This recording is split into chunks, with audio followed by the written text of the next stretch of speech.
All right, good afternoon, good evening, ladies and gentlemen. Welcome to another series of tutorials with me, Aubrey. We continue with our tutorials in physics. Today we are with the Copperbelt University students and we are looking at Physics 110, Introductory Physics, Tutorial Sheet 3. This tutorial sheet focuses on kinematics. Right, so this lesson was brought to you by Larry Ngoma. He requested that I do question 8 going down of the tutorial sheet. Please, if you haven't already subscribed to the channel, leave a like, comment, and share. All right, so let's go on with question number 8. So question 8 reads, a particle moves along the x-axis according to this equation here, where x is, there should be distance, where x is distance or displacement in meters and t is time in seconds. Then we have at time is equals to 3 seconds, find the position of the particle, right? So we've been told that the equation that is governing the position of the particle is this one right here. So the position of the particle will just be replacing time equals to 3 seconds in this equation. So that is x will be equal to 2 plus 3, where there is t, we are putting 3 there, minus where there is t here, it will be 3 squared. Then what we're going to have here is 2 plus 9 minus 9. All right, so we see that the position of the particle at t equals to 3 seconds will just be 2, like that. All right, so that's for question A. Question B asks us to find its velocity. Okay, so we are asked to find its velocity. All right, what we should know about velocity is that velocity is equals to the change in displacement over the change in time. Okay, when taken to calculus, this is the same thing as dx dt.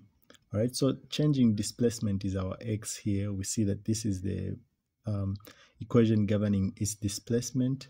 So we are going to differentiate this with respect to t, then we'll get the equation for the velocity. So this with respect to t, I'm assuming you already know how to differentiate. This will give us 3 minus 2t. 3 minus 2t. Then the equation for velocity finally becomes 3 minus 2t. So that will be the equation for velocity. Time is equals to 3 seconds. What is the velocity? So at time is equals to 3 seconds, we just replace 3 in the equation for velocity. So that will be 3 minus 2. Where there is t here, we replace with 3. That will give us velocity of negative 3 meters per second. Right, so that will be our velocity at time equals to 3 seconds. Finally, we are told to calculate its acceleration at time is equals to 3 seconds. Again, we need to get the equation for the acceleration because what we've been given here is the equation for the displacement. We know that acceleration, let me use a different pen. We know that acceleration is equals to the change in velocity over the change in time. So this is just simply dv dt. So again, we are differentiating the velocity, the equation of the velocity with respect to t, which will just give us negative 2, meaning that our acceleration is just simply negative 2 meters. All right, proper. Acceleration is just equal to negative 2 meters per second squared. And that marks the end of question number 8. Okay, so now we go to question number 9. So question number 9 is just the same thing. So I'm going to rub off everything here you've written down. So question number 9 here, it is the same concept. Now the position of the ball tossed vertically upwards is described by this equation. So this is again describing the position of the ball with respect to time, where y is again the displacement in time, in meters, sorry, and t is the time in seconds. Find the initial velocity at time is equals to 0. All right, so again, so this is the displacement. We know that velocity is equals to the change in displacement over time, change in displacement, which is this displacement over the change in time, which is just dy dt. Okay, finding dy dt of this, that will just be 7 minus 8at. So that would be the equation for velocity. Velocity will be equal to 7 minus 8at. Right, for t is equals to 0, at time equals to 0, we see that the velocity is just equals to, so we replace 0 here, so that would be 7 minus 8a times 0, which will just be 7 meters per second. So that is our velocity, and that marks question A. Question B, the velocity at time equals to 1.26 seconds. So we do the same, we just replace. So we already have the equation for the velocity. So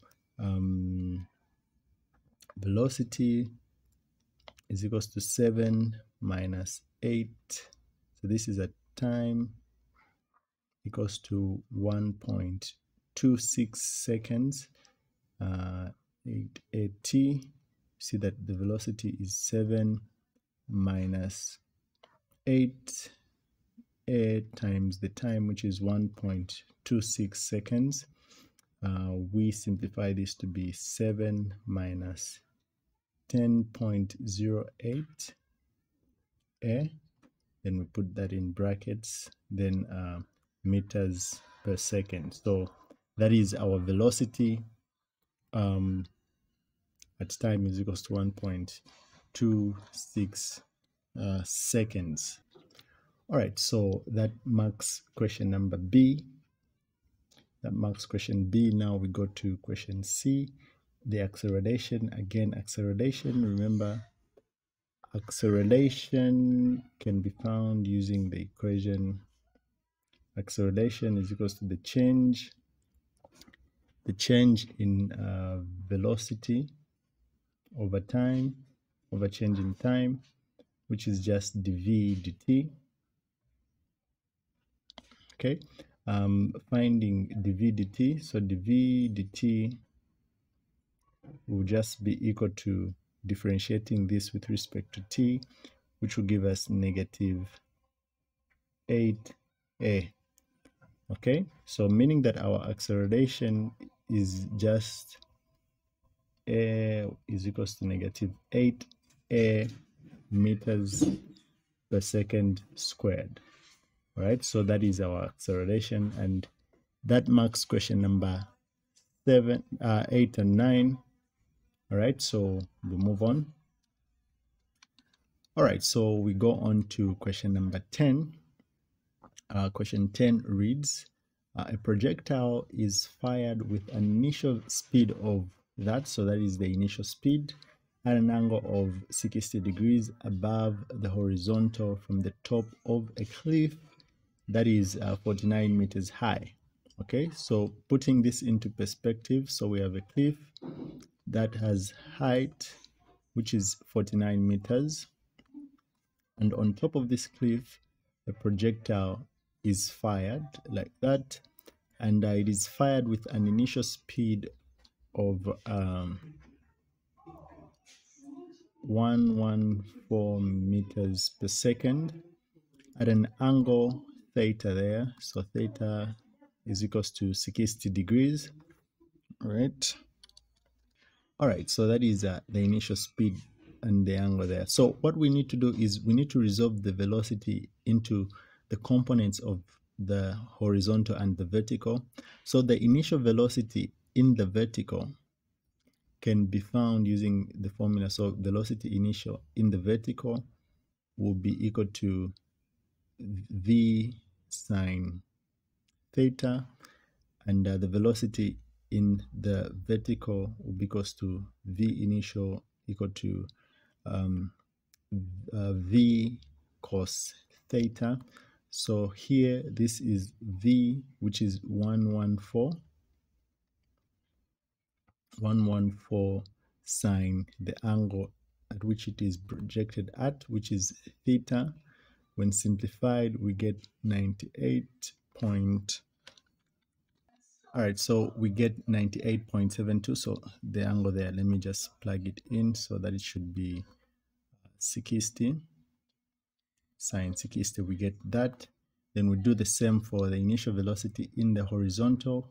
So that would be 114 cos 60 degrees, which will give us about 57 meters per second. Right, so that is the initial velocity in the vertical, and that is the initial velocity in the horizontal. So now we go on to the question. The question asks us to find the time it reaches the maximum height. All right, so the maximum height is this point just before the ball starts going back down. All right, so it goes up just this point where the ball starts going back. All right, so the ball initially started at this position vertically and got to this point there. Then again, it started going down like that. So that is vertically speaking.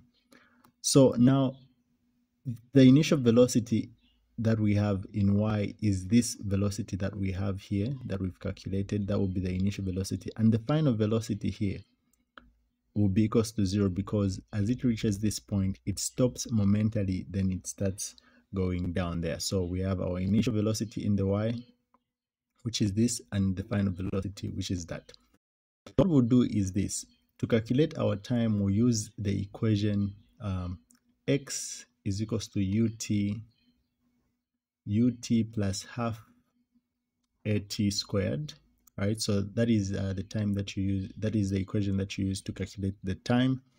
The displacement is equals to the initial velocity times the time plus half times acceleration times time squared. So the acceleration, since we are going up like that, we're going against gravity, so acceleration will be equals to negative 9 meters per second squared. So that is our acceleration. We just need to find our speed there, or I mean our displacement, so that we can replace in there. Then we can solve for t. So to find the displacement x, we'll use the equation v squared is equals to u squared, final velocity squared is equals to initial velocity squared, plus 2 times acceleration times the displacement. So we'll use this to find x, then we'll replace into this equation to solve for t.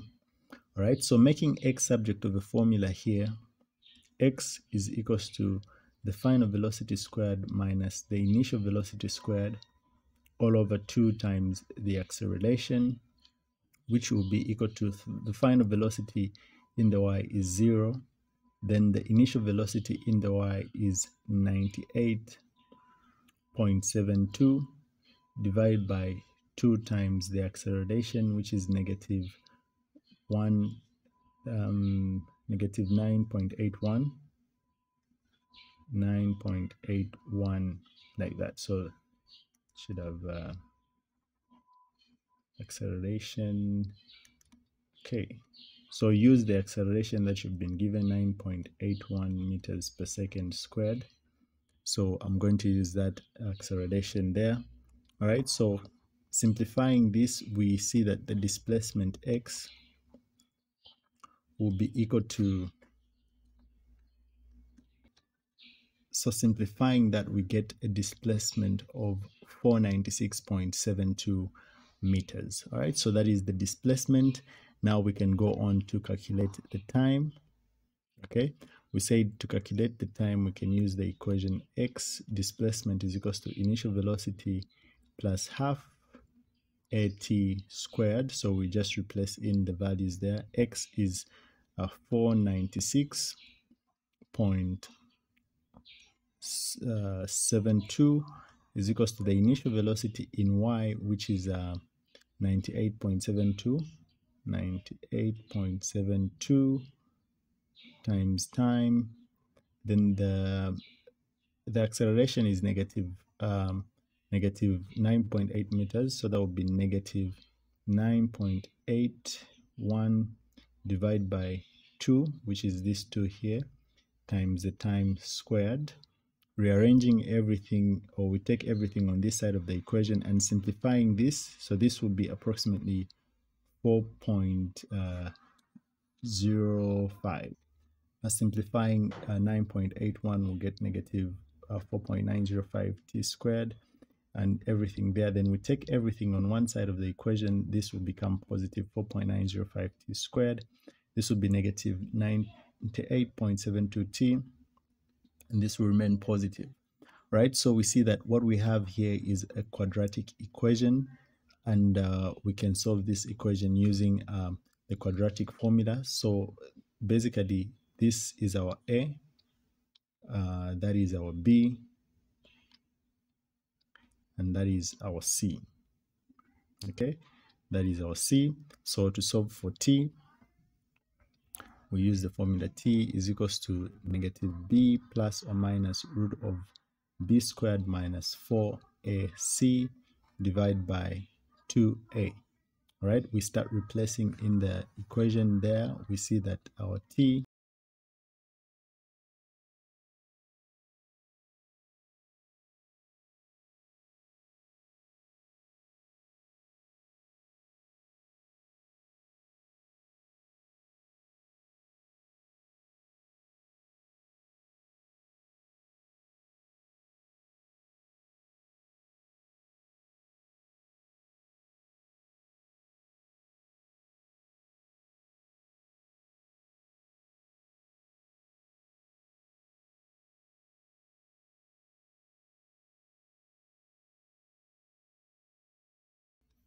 All right, so after simplifying this, we get a number in here, but this number, we'll call it K for it first of all. So because K is very, very special, so we're calling it K. So, but K is approximately 0 because K gave me negative 0.008. So this is because we've made a lot of rounding off here, but we can estimate that K is approximately 0, so we can put 0 here. Then we divide throughout by 2 times that will be 9.81. Okay, so meaning that our time will just be, and we see that we get a time of approximately 10.06 seconds. So, but here you should be very careful when rounding off. You don't get a negative answer inside your square root here, because we don't want to do that. So you should be very careful with your rounding off. I should be cautious as well.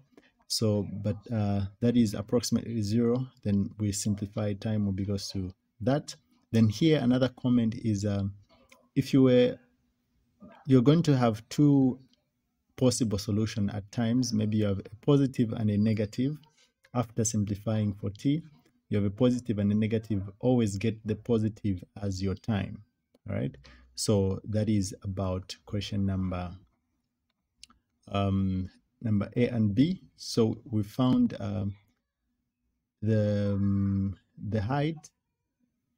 We found the maximum height. Now if we want to find the maximum height of the projectile from the bottom there, we just add 49 to that height that we calculated, which is this one here. That will be the total height for the flight. Okay, that will be the total height from the base of the cliff. To find the range, so to find the range,